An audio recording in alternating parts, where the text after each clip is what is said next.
I did the video a little while ago about will they do re-editing or reshooting of season 8 before it airs.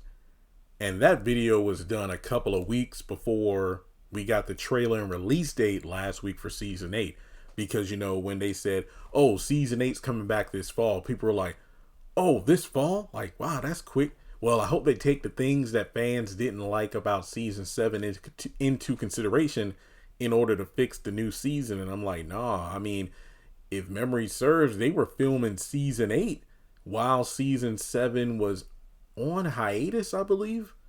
I mean, I could be wrong about that, because if I remember correctly, I had already moved by the time season 7. Yeah, season 7B came. Yeah, because I said, wow, the hiatus is a blessing because I'm able to get my stuff together and move before the show comes back. Yeah. So season 8, that was being put together after the first half of season 7, but the back half of season 7 still hasn't aired yet. And keep in mind, given the fact that they were working on season 8 filming during the hiatus, tells me season 8 itself was probably being written during, the first half of season 7 airing on BET. So you got to think about it from the perspective of the writers could have taken season 7 criticism as oh, well, they're complaining about this now, but just wait until, later on in the season when, this thing is answered and whatnot. But then you got to look at the fact that number of cast who were, promoting the hell out of season 7 before it came back, and as season 7A aired, it turned into, you could barely hear. Well, crickets weren't even making noise during the hiatus period and when season 7B actually aired. So yeah, I mentioned in that video that no, they're not going to re-edit or reshoot anything. Season 8 is it is what it is. Like, I wonder if we're going to be getting more of what we got in season 7. A lot of fans are angry if that's the case, but something tells me that it probably is. We're probably going to get more of what season 7 had to offer.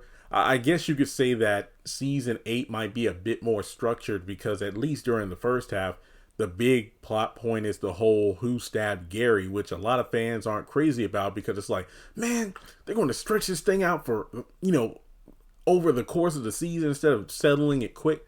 Well, I mean, the same, look, I hate to do this. People don't want to hear it, but I hate to do this. But compared to what's to come in Sistas season 3, where early in the season you got Jeremiah attacking Fatima, but it's going to be stretched out over the course of the first half of the season of the other characters hiding it from Zach, and then he eventually finds out and then goes off on his brother. But I feel like people will say, like, well, Jeremy, that's because Zatima, we'll let it slide because the show's been gone for a while and it's better than the same old relationship drama between Zach and Fatima. But with Sistas, we just got this half-ass season 7 and we don't want to sit through another half-ass season. But hey, considering they do have the head writer, Jamie Giddens, I wonder if the season will be better structured. But like I said before, given that this season was constructed and filmed early into season 7's run, when a lot of the criticism and whatnot was taking place, I do not know how much of fan feedback went into the shaping of season 7. I mean, maybe because season 7 was the first writer's room driven season, maybe that's why they swapped over to a head writer for season 8. Because, like, season 7, we had a lot of great ideas. The execution wasn't the greatest, but I think what we need is to have one person in charge, as opposed to all of us separately having, a handful of episodes. Fun comparison, because there's this Michael Jackson channel, I believe, called The Detail. And it goes into, just Michael Jackson lore, history, music, business, his personal life, this, that, and the third. And I was looking at a video breaking down, I think it was like a Dangerous 30 documentary. Basically, the person put together a whole bunch of behind the scenes intel about the process of Michael going from bad to dangerous, going over every single track. It was really well done.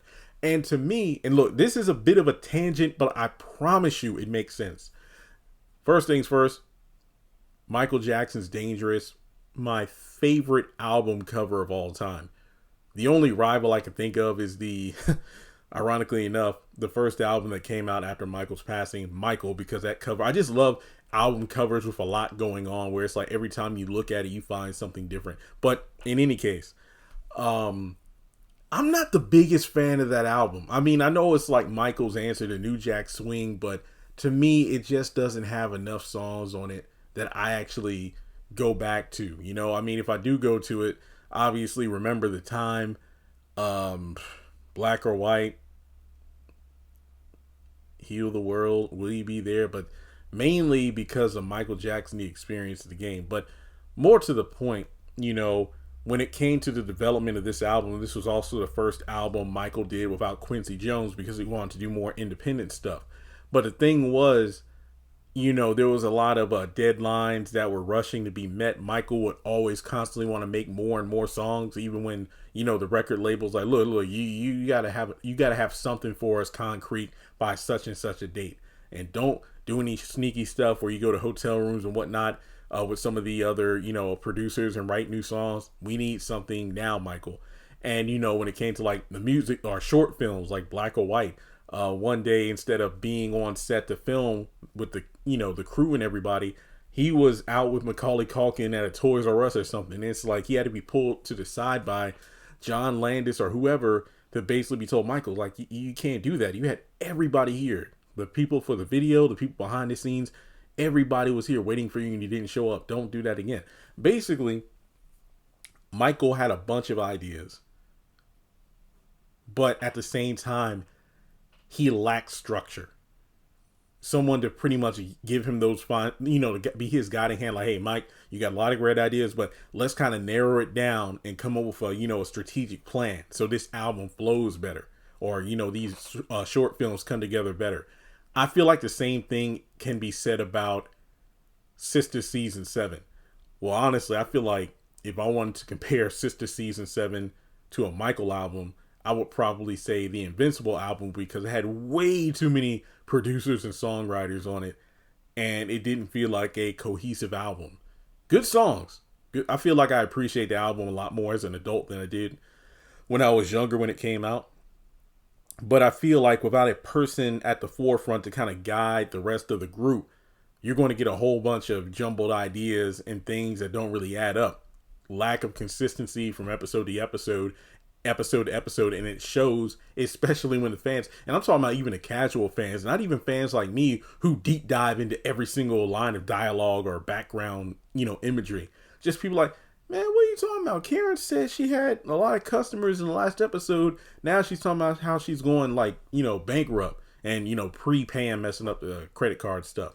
So I really feel like when it boils down to it, maybe Jamie's, you know, seat at the head of the writer's room table will make season 8 feel more structured.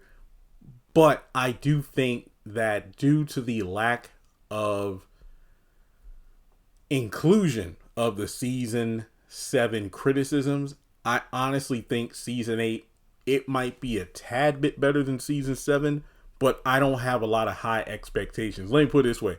There is no way in hell I'm going into season 8 with the same level of expectation I did for season 7. I might even go in a little bit tougher. And what I mean by that is the gloves might be off. But then again, I keep it real. You know, I say when I like something, I say when I don't like something. For me, season 7 was kind of a grace period due to the fact that these are new writers.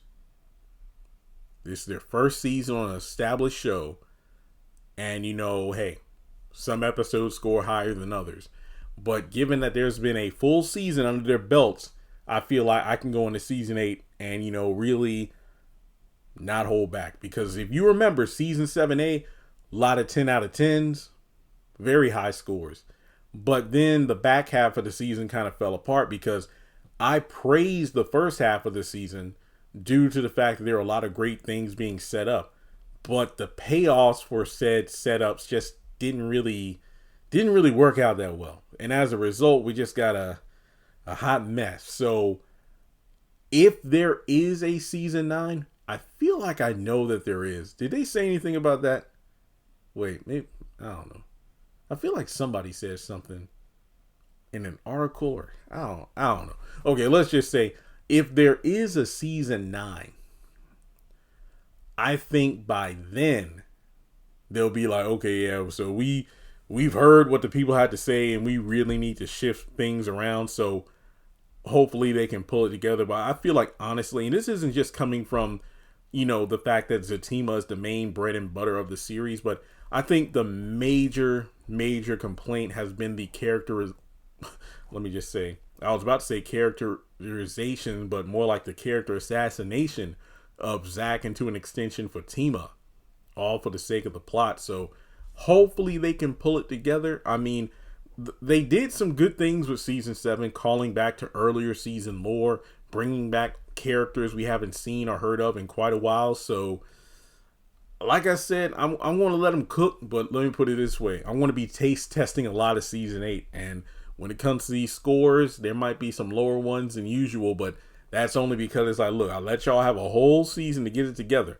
But if y'all still can't get it together in season 8, then y'all going to hear from me. So with that being said, do you think that the addition of a head writer from the writer's room could help season 8 more than season 7 where they didn't have one?